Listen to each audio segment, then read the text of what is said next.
চুরে চুরে খালাতো ভাই, 3 চুরে হালি, হালি বুঝেন?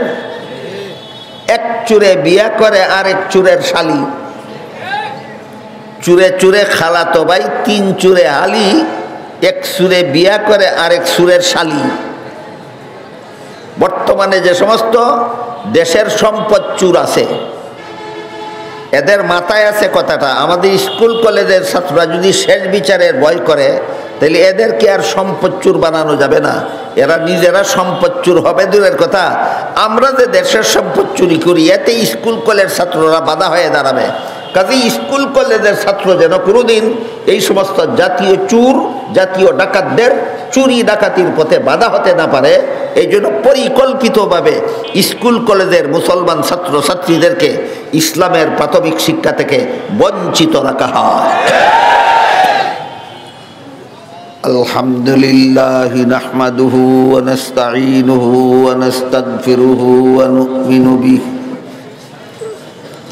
ওয়া নু'মিনু বিহি ওয়া নাতাওয়াক্কালু আলাইহি ওয়া নাউযু বিল্লাহি মিন শুরুরি আনফুসিনা ওয়া মিন সাইয়্যিআতি আ'মালিনা। من يهده الله فلا مضل له ومن يضلله فلا هادي له ونشهد أن لا إله إلا الله وحده لا شريك له ونشهد أن سيدنا ونبينا ومولانا محمدا عبده ورسوله صلى الله تعالى عليه وعلى آله وأصحابه وبارك وسلم. أما بعد فأعوذ بالله من الشيطان الرجيم. بسم الله الرحمن الرحيم. فلولا نفر من كل فرقة منهم طائفة ليتفقهوا في الدين ولينذروا قومهم إذا رجعوا إليهم لعلهم يحذرون. وقال رسول الله صلى الله عليه وسلم طلب العلم فريضة على كل مسلم أو كما قال عليه الصلاة والسلام.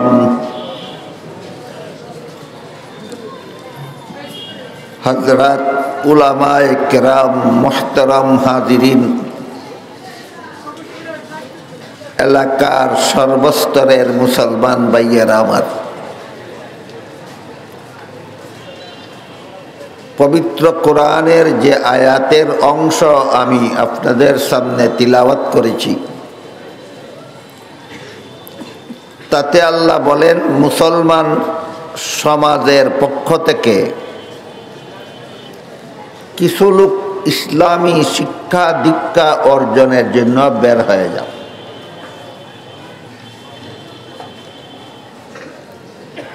অথচ যে হাদিস তিলাওয়াত করেছি, হাদিসে রাসূল বলেন সমস্ত মুসলমান নারী পুরুষের জন্য ইসলামী শিক্ষা গ্রহণ করা ফরজ। তাই প্রশ্ন জাগে, সমস্ত মুসলমানের জন্য যদি ইসলামী শিক্ষা ফরজ হয়, তাহলে কিছু মুসলমান গেলে চলে কিভাবে? আর কিছু মুসলমান গেলেই যদি চলে, তাহলে সকলের জন্য ফরজ হয় কিভাবে? এই প্রশ্নের মীমাংসা বোঝার জন্য জানা থাকতে হবে যে ইসলামী শিক্ষার প্রধান 3টি স্তর আছে। প্রাথমিক স্তরের ইসলামী শিক্ষা মাধ্যমিক স্তরের ইসলামী শিক্ষা, উচ্চতর স্তরের ইসলামী শিক্ষা। কোন স্তরের পরিমাণ কত, যে পরিমাণ ইসলামী শিক্ষা মুসলমানের মতো জীবনযাপন করতে একজন সাধারণ মানুষের দরকার, এইটুকু হলো ইসলামের প্রাথমিক শিক্ষা। যেমন মুসলমানের মতো জীবনযাপন করতে সহি শুদ্ধ কলেমা কালাম জানতে হয়, উযু গোসল পাক না পাক, নামাজ বন্দেগিটা জানতে হয়, এই যত সামান্য। ইমানের কলেমাগুলি, যে কলেমাগুলির মধ্যে ইমান শিক্ষা দেওয়া হয়েছে, এই কলেমাগুলিকে এই কলেমাতে ইমানিয়াও বলা হয়, কলেমা কালামও বলা হয়। যেমন ধরেন এক কলেমার নাম আছে ইমানে মুজমাল। এখানে বলা হয়েছে আমানতু বিল্লাহি কামা হুয়া বিআসমাইহি ওয়া সিফাতিহি ওয়া কাবিলতু জামিয়া আহকামিহি। এর অর্থ হলো আমি আল্লাহর প্রতি বিশ্বাস স্থাপন করলাম, তার নাম এবং গুণাবলী সহ যে অবস্থায় তিনি আছেন, আর তার যাবতীয় বিধিনিষেধ আমি মেনে নিলাম, এইটুকু। আল্লাহর প্রতি বিশ্বাস স্থাপন করা, আল্লাহর যে নামগুলি কোরআন হাদিসে বর্ণিত আছে সেই নামগুলি আল্লাহর নাম হিসাবে বিশ্বাস করা, আল্লাহর যে সমস্ত গুণের কথা কোরআন হাদিসে বর্ণিত আছে সেইগুলি আল্লাহর গুণ বলে বিশ্বাস করা, আর আল্লাহর যাবতীয় বিধিবিধানকে সঠিক বলে মেনে নেওয়া, এর নাম ঈমান। যে এইভাবে যে সমস্ত কলেমার মধ্যে ঈমান শিক্ষা দেওয়া হয়েছে, এই কলেমাগুলির এক নাম হইল কালেমাতে ঈমানিয়া, ঈমান শিখার কলেমা, আরেক নাম হলো কলেমা কালাম। এই কয়েকটা কলেমা আছে এরকম। যেমন কলেমায়ে তাইয়্যিবা হলো লা ইলাহা ইল্লাল্লাহু মুহাম্মাদুর রাসূলুল্লাহ। কলেমায়ে শাহাদাত হলো আশহাদু আল্লা ইলাহা ইল্লাল্লাহু ওয়াহদাহু লা শারীকা লাহু ওয়া আশহাদু আন্না মুহাম্মাদান আবদুহু ওয়া রাসূলুহু।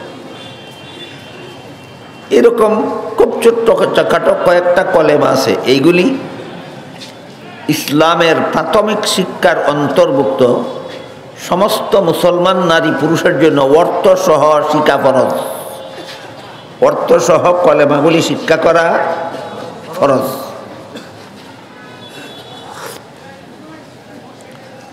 আর ওযু গোসল, যেমন ধরেন ওযুর 4 ফরজ, গোসলের 3 ফরজ। 7 কারণে ওযু ভেঙে যায়। নামাজ বন্দেগি, যেমন ধরেন নামাজের 13 ফরজ, নামাজের 15টা ওয়াজিব, 19 কারণে নামাজ ভেঙে যায়। এই আঙ্গুলে গোনার মতো কয়েকটা বিষয়,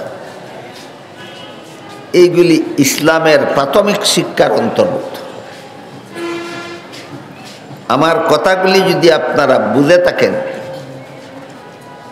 তাহলে বলেন এই কলেমাগুলি আর উযু গোসল আর পাক না পাকার নমাজ বন্দেগী শিক্ষার সিলেবাসটা কি 10-15 বছরের হবে, না মাত্র কয়েক মাসের সিলেবাস?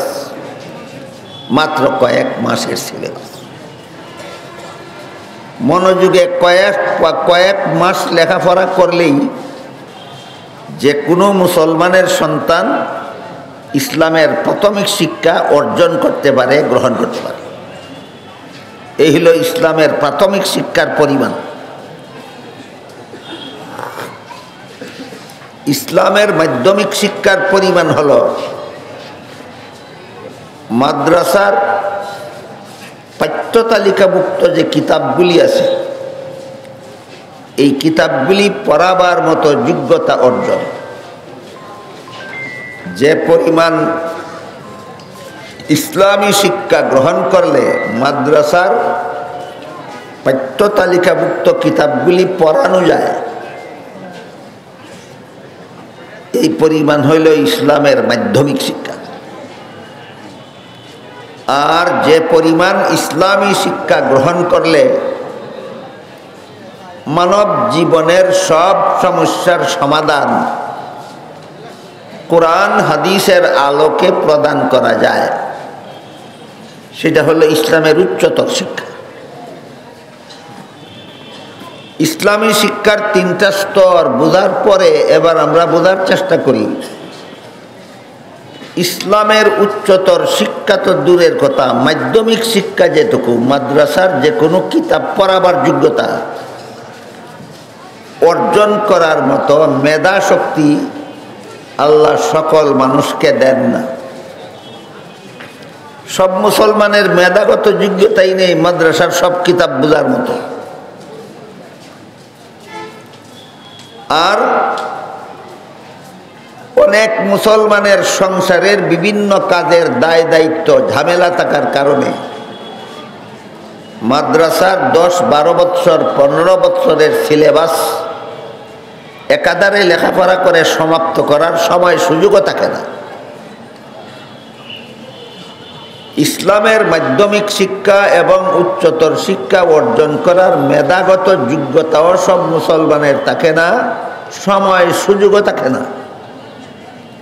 এজন্য এই দুই স্তরের ইসলামী শিক্ষা অর্জন করা সমস্ত মুসলমানের জন্য ফরজ নয়।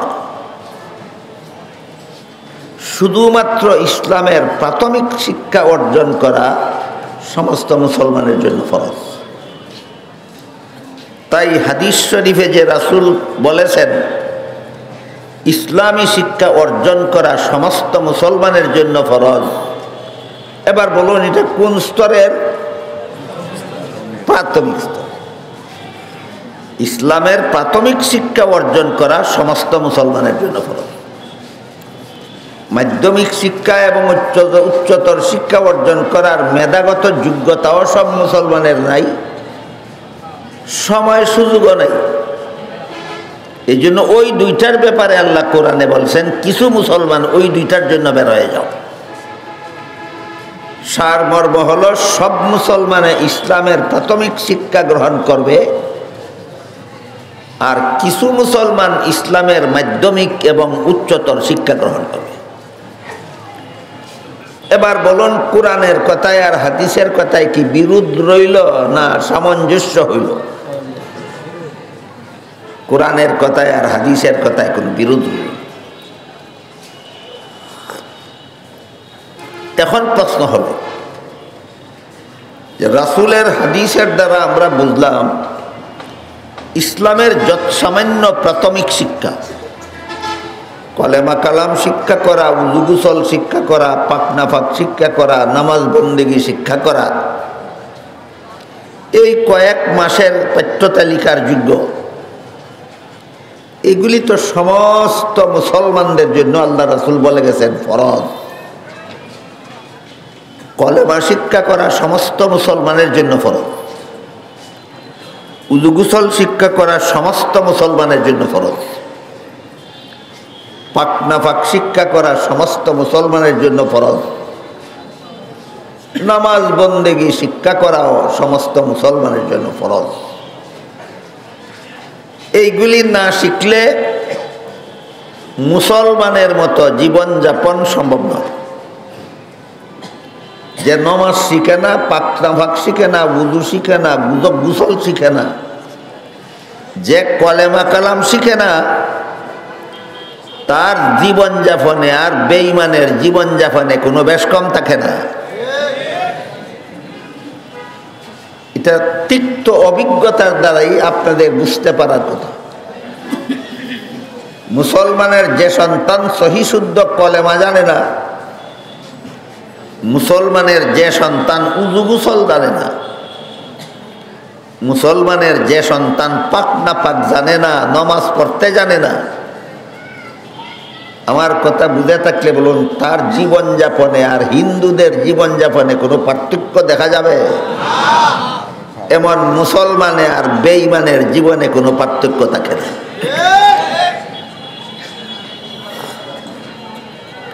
যত সামান্য শিক্ষার কারণে আমি মুসলমান হিসাবে পরিচিতি লাভ করতে পারি, এইটুকুও যদি মুসলমান শিখে না, এবং বর্তমান সমাজের অধিকাংশ মুসলমানই শিখে না, বর্তমান সমাজের অধিকাংশ মুসলমানে এই সামান্য শিক্ষাটুকুও শিখে না, যে কারণে পেশাব করার পরে কিভাবে পবিত্র হওয়া যায় জানে না, ওযু কিভাবে ভেঙে যায় জানে না, নামাজ কিভাবে পড়তে হয় জানেও না, জীবনে কোনোদিন পড়েও না। বুঝে থাকতে বলুন তো, আপনারা যে সমাজে বাস করেন এই সমাজে এমন মুসলমান আছে কিনা জীবনে কোনোদিন ওযুও করে না, নামাজও পড়ে না? তার জীবনযাপনে আর হিন্দুদের জীবনযাপনে পার্থক্য কোথায়? এমন নামদারি মুসলমানের জীবনযাপনে আর হিন্দু বেঈমান কাফিরদের জীবনযাপনে কোনো পার্থক্য থাকে না।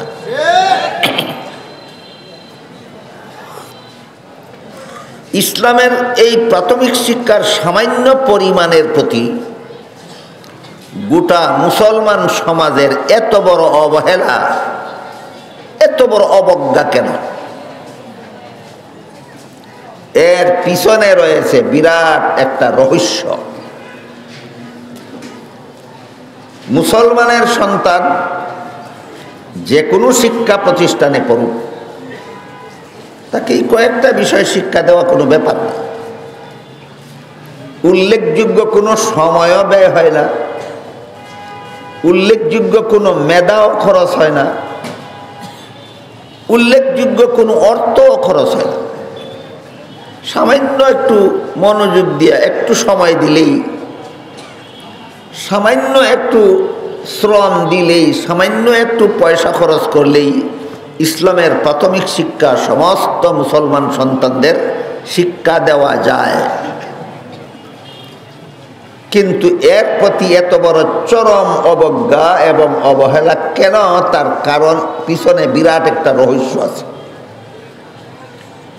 রহস্যটা বোঝার আগে অবজ্ঞা এবং অবহেলাটা বুঝে নিন। ওযুর 4 ফরজ, 7 কারণে ওযু ভাঙ্গে। এই ইসলামের প্রাথমিক শিক্ষার দুইটা পাঠ। একটা পাঠ হইল ওযুর ফরজ কটা, আর একটা পাঠ হইল ওযু কত কারণে ভাঙ্গে। ওযুর ফরজ 4টা, 7 কারণে ওযু ভেঙ্গে যায়, এইটুকু কথা। প্রাইমারি স্কুলের মুসলমান ছাত্রছাত্রীদেরকে শিক্ষা দেওয়ার মতো কোনো পাঠ্যপুস্তকই নাই। হাই স্কুলের মুসলমান ছাত্রছাত্রীদেরকে এই সামান্য কথা শিক্ষা দেওয়ার মতো কোনো বই নাই। কলেজ ভার্সিটির মুসলমান ছাত্রছাত্রীদেরকে ওযুর ফরজ কটা আর ক কারণে ওযু ভেঙ্গে যায় এতটুকু শিক্ষা দেওয়ার মতো কোনো ব্যবস্থা নেই। অবহেলা এবং অবজ্ঞার শেষ সীমানা লক্ষ্য করুন। কত কিছুই শিক্ষা দেওয়া হয় প্রাইমারি স্কুলে। প্রাথমিক পর্যায়ের বাংলা ভাষা শিক্ষা দেওয়া হয়, প্রাথমিক পর্যায়ের ইংরেজি ভাষা শিক্ষা দেওয়া হয়, প্রাথমিক স্তরের অঙ্ক শিক্ষা দেওয়া হয়, ইতিহাস শিক্ষা দেওয়া হয়, ভূগোল শিক্ষা দেওয়া হয়, প্রাথমিক স্তরের বিজ্ঞান শিক্ষা দেওয়া হয়। শুধু কলেমা কালাম আর উযু গোসল আর নামাজ রোজা শিক্ষা দেওয়া হয় না। অবজ্ঞার পরিমাণটা কত বোঝা দরকার। এরপরে আমরা বুঝবো এত বড় অবজ্ঞা কেন? যেই শিক্ষা গ্রহণ না করলে জাহান্নামী হতে হবে, যেই শিক্ষাটা মেনে না নিলে চিরকাল জাহান্নামের শাস্তি ভোগ করতে হবে। এত বড় মহামূল্যবান শিক্ষার প্রতি এত বড় জঘন্যতম অবজ্ঞা কোন কারণে? তার কারণটা এবার বোঝার চেষ্টা করুন। ওই যে বলেছিলাম কয়েকটা কলেমা আছে, এইগুলির মধ্যে ঈমান শিক্ষা দেওয়া হয়েছে। এর মধ্যে একটা কলেমার নাম আছে ঈমানে মুফাসসাল। সেখানে বলা হয়েছে আমানতু বিল্লাহি ওয়া মালাইকাতিহি ওয়া কুতুবিহি ওয়া রুসুলিহি ওয়াল ইয়াউমিল আখিরি ওয়াল কদরি খাইরিহি ওয়া শাররিহি মিনাল্লাহি তাআলা ওয়াল বাসি বাদাল মাউত। এই কলিমার শেষ কথাটা হলো ওয়াল বাসি বাদাল মাউত, মরণের পর একদিন জীবিত হয়ে আমার হাসরের মাঠে আল্লাহর সামনে দাঁড়াতে হবে দুনিয়ার জীবনের সকল কাজের হিসাব দেওয়ার জন্য। এই কলিমার শেষ কথার মর্ম হইল এটা। এই কলিমার শেষ কথা হইল ওয়াল বাসি বাদাল মাউত।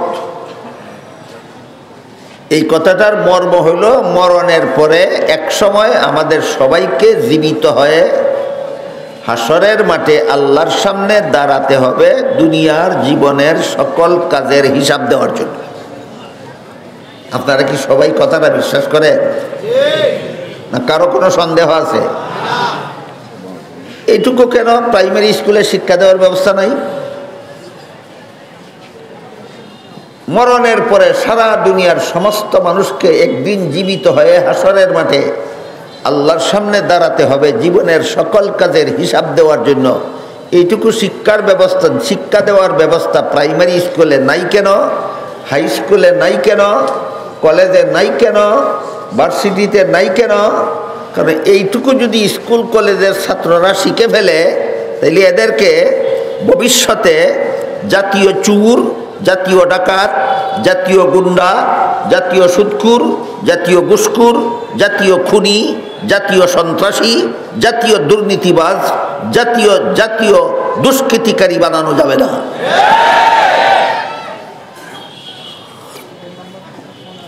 প্রাইমারি স্কুলের মুসলমান ছেলেমেয়েরা যদি শিখে ফেলে, হাই স্কুলের মুসলমান ছেলেমেয়েরা যদি শিখে ফেলে, কলেজ ভার্সিটির মুসলমান ছেলেমেয়েরা যদি শিখে ফেলে যে মরণের পরে একদিন জীবিত হয়ে আমার আল্লাহর সামনে দাঁড়াতে হবে জীবনের সকল কাজের হিসাব দেওয়ার জন্য, এই কথাটা যদি শিখে ফেলে,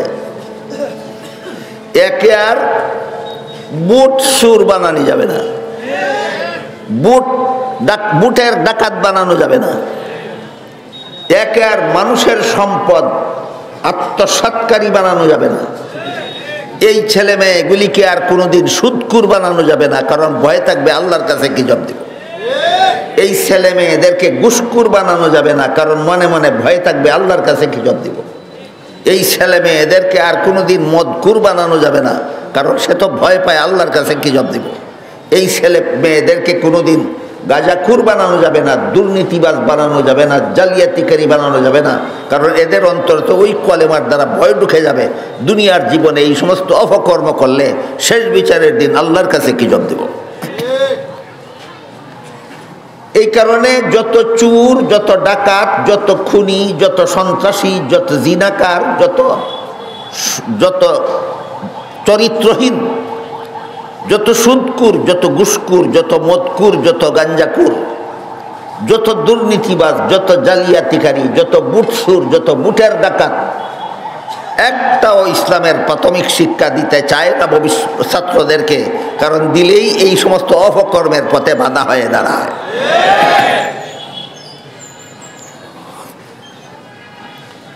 আমাদের কলিজার টুকরা সন্তানদেরকে, আমাদের ভবিষ্যৎ প্রজন্মদেরকে এই যৎসামান্য ইসলামের প্রাথমিক শিক্ষা থেকে বঞ্চিত রেখে দেশের জন্য ভবিষ্যতের ডাকাত দল তৈরি করা হয়। দেশের জন্য ভবিষ্যতের কি দল তৈরি করা হয়? ডাকাত দল তৈরি করা হয়। কারণ নিজেরা যদি ডাকাত হয় আর তাদের দূষররা যদি ডাকাত হয় না, তাহলে ডাকাতির পথে ব্যাঘাত সৃষ্টি হবে। বাংলা ভাষায় একটা প্রবাদ আছে, বলে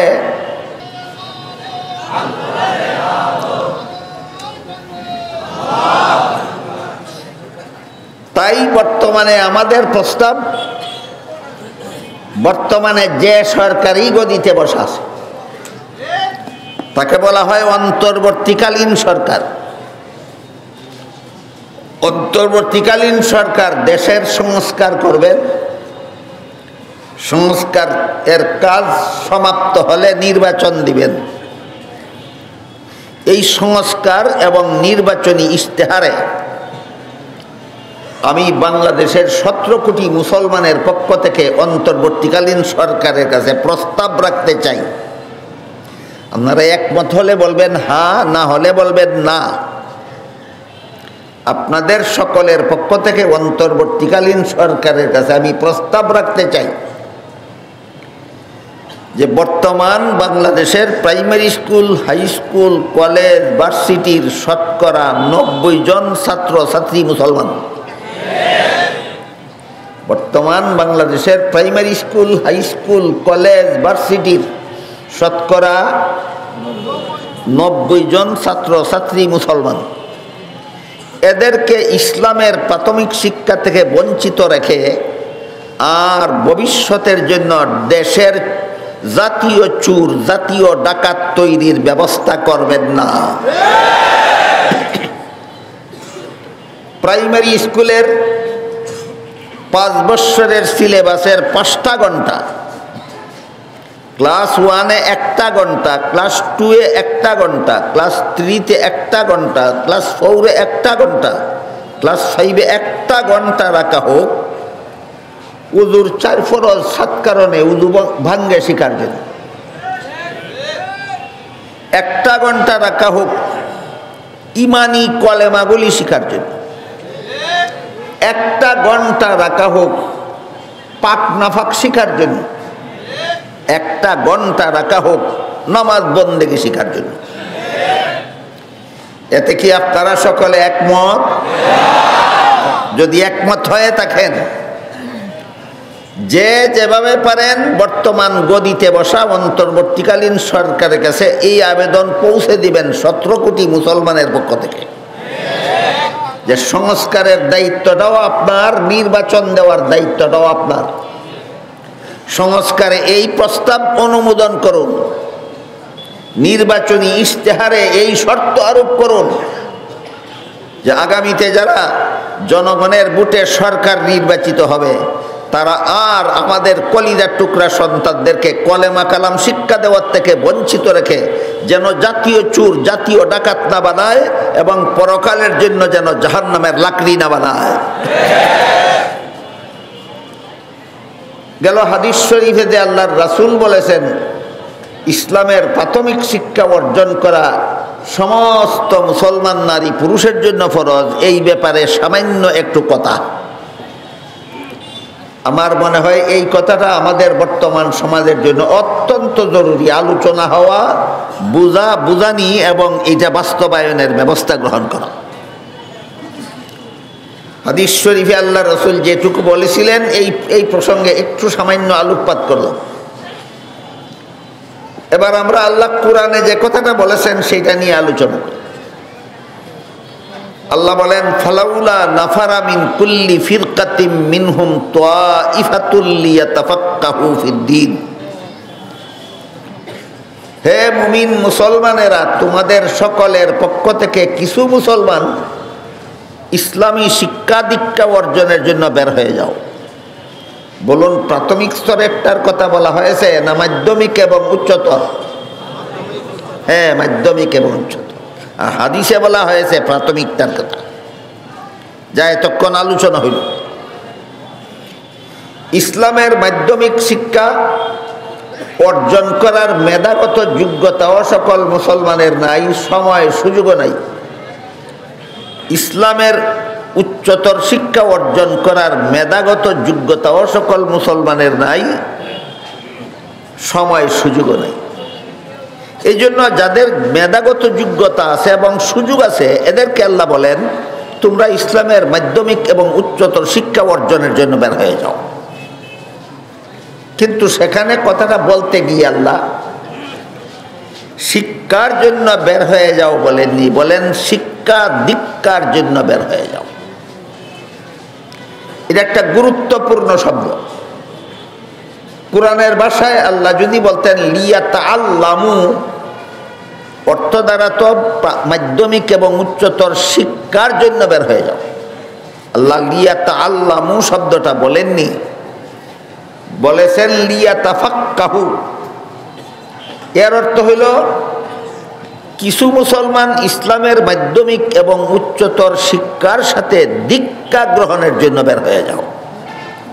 বুঝে থাকলে বলুন, আল্লাহ শুধু শিক্ষার জন্য বলেছেন না শিক্ষার সাথে দীক্ষা রেখেছেন?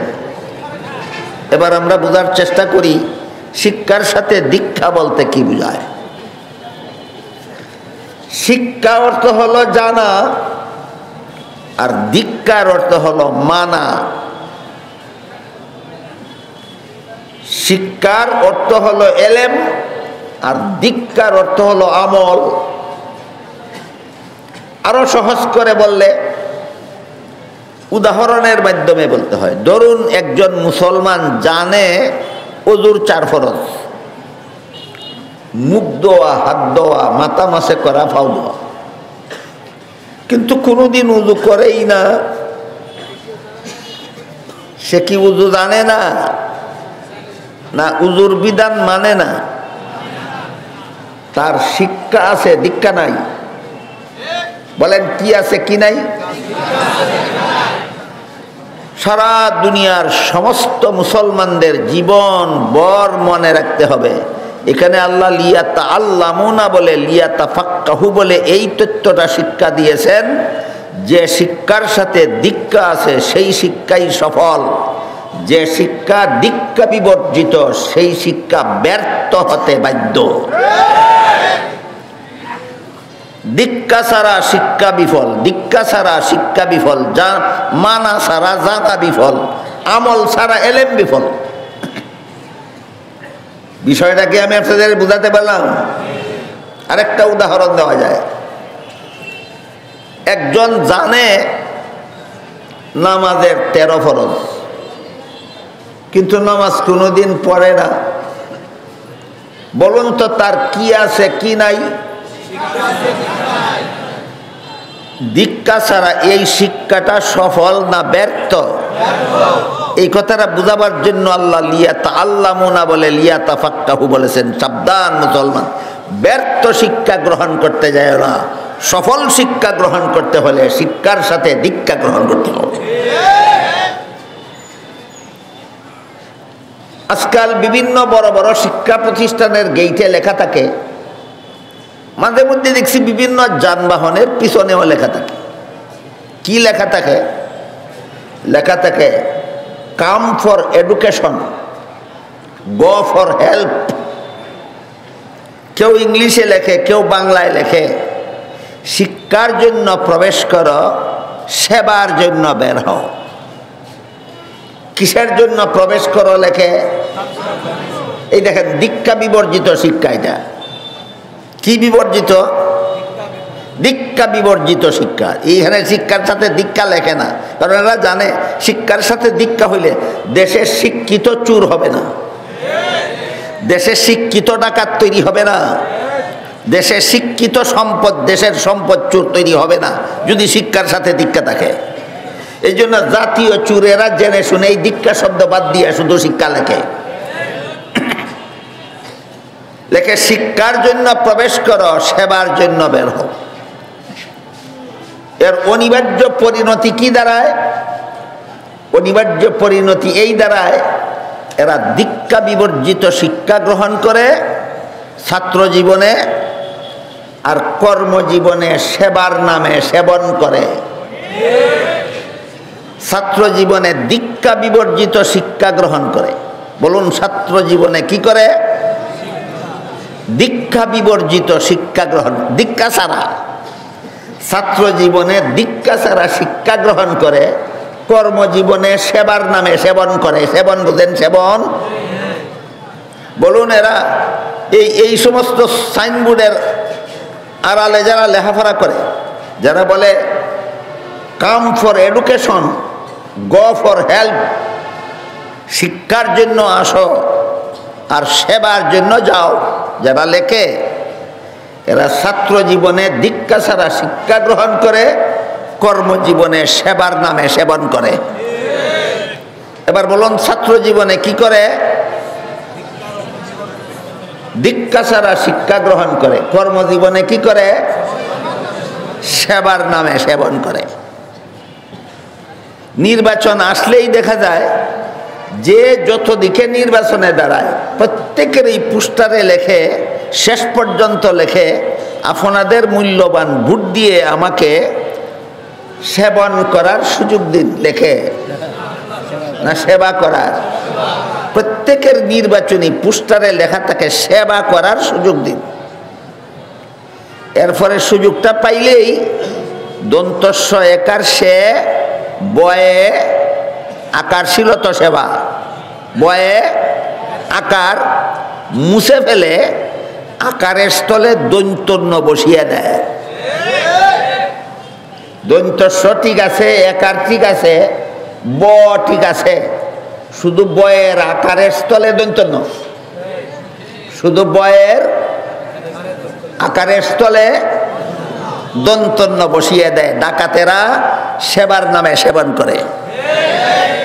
কিসের বিস্ফল? দীক্ষা ছাড়া শিক্ষার বিস্ফল। কিসের বিস্ফল? দীক্ষা ছাড়া শিক্ষার বিস্ফল। এটা বিস্ফল, অনিবার্য বিস্ফল। এটার থেকে রক্ষা পাবে না জাতি। এই সমস্ত বিপত্তির হাত থেকে মুসলিম জাতিকে রক্ষা করার জন্যই আল্লাহ পাক রব্বুল আলামিন পবিত্র কোরআনে লিয়াতাআল্লামু শব্দটি ব্যবহার না করে লিয়াতাফাক্কাহু শব্দ ব্যবহার করেছেন। ইসলামী শিক্ষার জন্য বের হয়ে যাও বলেননি আল্লাহ, বলেছেন শিক্ষা দীক্ষার জন্য বের হয়ে যাও। এজন্য মাদ্রাসার ছাত্রদেরও দায়িত্ব আছে দুইটা, উস্তাদেরও দায়িত্ব আছে দুইটা। আজকালকার অনেক মাদ্রাসার ছাত্র জানেই না তার দায়িত্ব কটা এবং কি কি। এমনকি কোনো উস্তাদেও জানে না তার দায়িত্ব কটা এবং কি কি। অত্যন্ত দুঃখজনক, অত্যন্ত দুঃখজনক। এই লিয়াতাফাক্কাহু শব্দের ভিতরে আল্লাহ ছাত্রদের দুই দায়িত্ব চিহ্নিত করে দিয়েছেন। ইসলামী শিক্ষার শিক্ষার্থীদের দুই দায়িত্ব লিয়াতাফাক্কাহু শব্দের ভিতরে চিহ্নিত করে দিয়েছেন। ইসলামী শিক্ষা প্রতিষ্ঠানের শিক্ষকগণের জন্য আল্লাহ লিয়াতাফাক্কাহু শব্দের ভিতরে দুটি দায়িত্ব চিহ্নিত করে দিয়েছেন। বুঝে থাকলে বলেন, মাদ্রাসার ছাত্রদের দায় দায়িত্ব শনাক্তকৃত নয় না কোরআনে চিহ্নিত করা আছে? মাদ্রাসার শিক্ষকগণের দায় দায়িত্ব অনুল্লিখিত না কোরআনে উল্লেখিত আছে? উল্লেখিত আছে। তাই আমরা বোঝার চেষ্টা করি মাদ্রাসার ছাত্রদের দায়িত্ব হইল দুইটা। একটা হইল ইসলামী শিক্ষা গ্রহণ করো, আর একটা হইল সাথে সাথে দীক্ষা গ্রহণ করো। ছাত্রদের দায়িত্ব দুইটা কি কি? একটা শিক্ষা গ্রহণ করা আর একটা দীক্ষা গ্রহণ করা ছাত্রদের দায়িত্ব। উস্তাদদের দায়িত্ব দুইটা, ছাত্রদেরকে ইসলামী শিক্ষা দাও, সাথে সাথে দীক্ষা দাও। উস্তাদের দায়িত্ব কটা? ছাত্রদেরকে ইসলামী শিক্ষা দাও, সাথে সাথে এক কথায় যে দুইটা জিনিস দান করা শিক্ষকদের দায়িত্ব, সেই দুইটা জিনিস গ্রহণ করা ছাত্রদের দায়িত্ব। ক্লিয়ার হইল? মাদ্রাসার উস্তাদগণের দায়িত্ব দুইটা জিনিস দান করা, ইসলামী শিক্ষা এবং দীক্ষা। মাদ্রাসার ছাত্রদেরও দায়িত্ব দুইটা জিনিস গ্রহণ করা, ইসলামী শিক্ষা এবং দীক্ষা। আল্লাহ লিয়াতাফাক্কাহু শব্দের ভিতরে চিহ্নিত করে দিয়েছেন। কিন্তু দুঃখের বিষয়, আজকাল অনেক ছাত্ররা জানেই না তার দায়িত্ব কটা এবং কি কি, অথবা জানে কিন্তু অবহেলা করে এড়িয়ে যায়, পাশ কেটে যায়। কোনো উস্তাদগণ হয়তো জানেন না, অথবা জেনে শুনে পাশ কেটে যান, যে কারণে যথাযথ ইসলামী শিক্ষা দীক্ষার থেকে আজকাল মাদ্রাসার বিভিন্ন ছাত্র বঞ্চিত থাকে। শিক্ষা দীক্ষা এই দুই গুরু দায়িত্ব থেকে আজকাল অনেক ছাত্র মাদ্রাসার বঞ্চিত থাকে। আপনারা যদি দুঃখিত না হন, আপনারা যদি আমাকে ক্ষমা করে দেবেন বলেন, তাইলে আমি একটা উদাহরণ দেব। আমার কথায় যদি কেউ মনে ব্যথা পান তাহলে মাফ করে দেবেন, তাহলে আমি একটা উদাহরণ দেব। বিভিন্ন হাদিসে রসুল করিম সাল্লাল্লাহু আলাইহি ওয়াসাল্লাম পরিষ্কার করে বলে দিয়েছেন, মানুষ এবং পশুর ছবি তোলা হারাম, ছবি সযত্নে রাখা হারাম, ছবি ব্যবহার করা হারাম, ছবি ঘরে লটকানো হারাম। এমনকি হাদিস শরীফে রসুল বলেছেন, যারা কোনো প্রাণীর ছবি তুলবে এদের সবচেয়ে কঠিন শাস্তি হবে হাসরের বিচারে।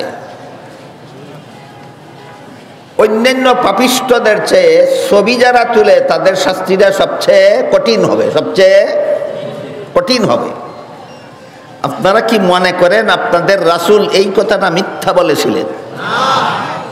যদি মনে করেন আমার নবী মিথ্যা বলেন না, সারা জীবন যা বলেছেন সত্য বলেছেন, এই কথাটাও সত্যই বলেছেন, তাই যদি হয় তাহলে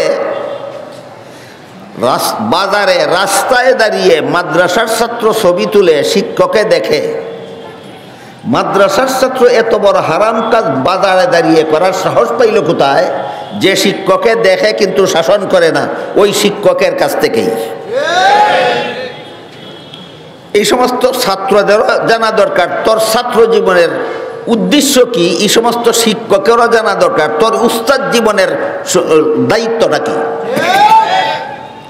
আল্লাহ লিয়াতাফাক্কাহু শব্দের ভিতরে সব চিহ্নিত করে দিয়েছে।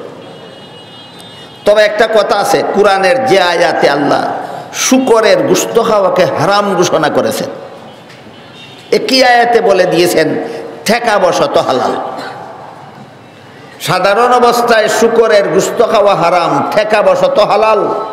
ঠেকাবশত বলতে যেই লোকে না খেতে এখন মরণাপন্ন অবস্থা, এই মুহূর্তে না খেলে প্রাণেই মারা যাবে, এমত অবস্থায় যদি কোনো ব্যক্তি বলে যে আমার কাছে একটু শুকরের গোশত আছে, খেয়ে প্রাণ বাঁচাতে পারো, তার জন্য এই পরিমাণ প্রাণ বাঁচাবার মতো পরিমাণ শুকরের গোশত খাওয়াকে আল্লাহ হালাল করেছে।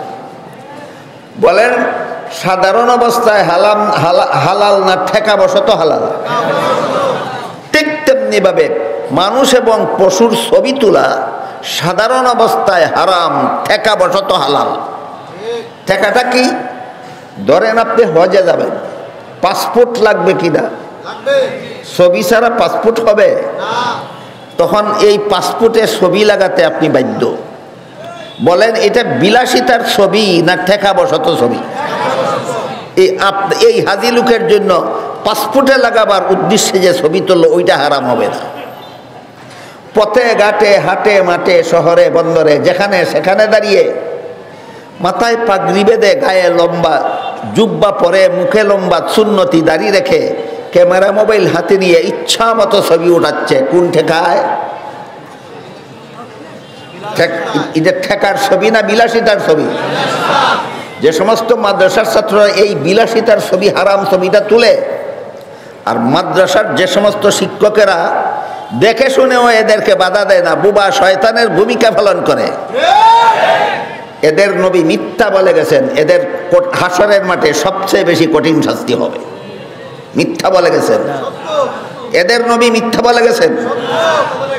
তাহলে অন্যদেরকে বুঝাবার আগে আমাদের মাদ্রাসার ছাত্র শিক্ষকদের বুঝাবা দরকার মাদ্রাসার ছাত্রদের দায়িত্ব কটা আর উস্তাদের দায়িত্ব কটা। আমার কথার দ্বারা কি বুঝলেন? মাদ্রাসার ছাত্রদের দায়িত্ব কটা?